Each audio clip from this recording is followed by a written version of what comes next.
Right now, some of the biggest names in tech are sitting at levels where the next move could define the next trend. No hype zones, not momentum zones, but decision zones. Some are sitting at support, others are losing it. Tonight, we're not asking what's hot, we're asking what's holding and what's breaking. Hello, everyone. Welcome back to Chart After Dark. I'm Guhan Ilgazli, and here we focus on structure over stories. Because price does not care about headlines, it reacts to levels. Right now, multiple stocks are sitting at critical areas where institutions make decisions. Now, let's break them down.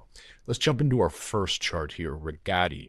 Rigetti had a massive move followed by a very typical unwind. And now, after breaking its rising trend structure, prices landed directly into a previously defined demand zone. This is key. We're not just drifting lower, we're testing an area where buyers stepped in before. This zone previously acted as a launch pad during the earlier move. Now it's being tested from above. If buyers return here, we could see stabilization and base building. If not, then it becomes a failed structure retest. Okay, the second chart for tonight is Reddit. Reddit's decline has been aggressive, lower highs, momentum to the downside, but notice where price reacted. Right at horizontal level tied to prior consolidation.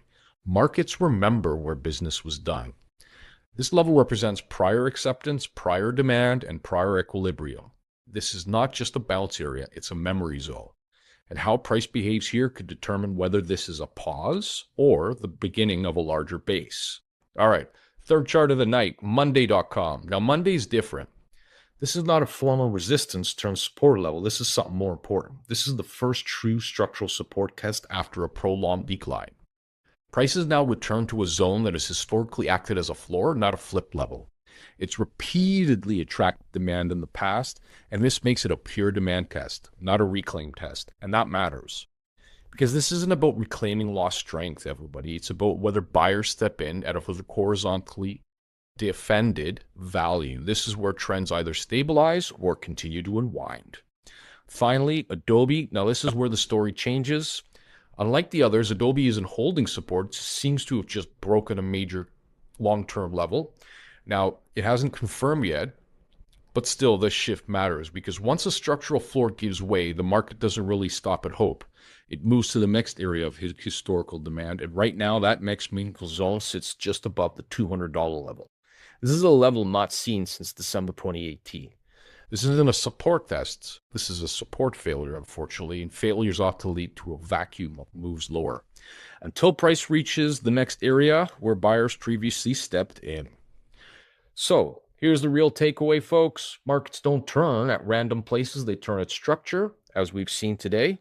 And right now, Rigetti's testing demand. Reddit is sitting at memory support. Monday.com is testing its first true structural floor. And Adobe has lost one and maybe seeking the next. Support is opportunity, but broken support is risk. This is why we focus on levels, folks, not the narratives, because of the market doesn't move based on what should happen, only on where buyers and sellers decide to act. I'm Guhan Ilgazli, and this is Chart After Dark.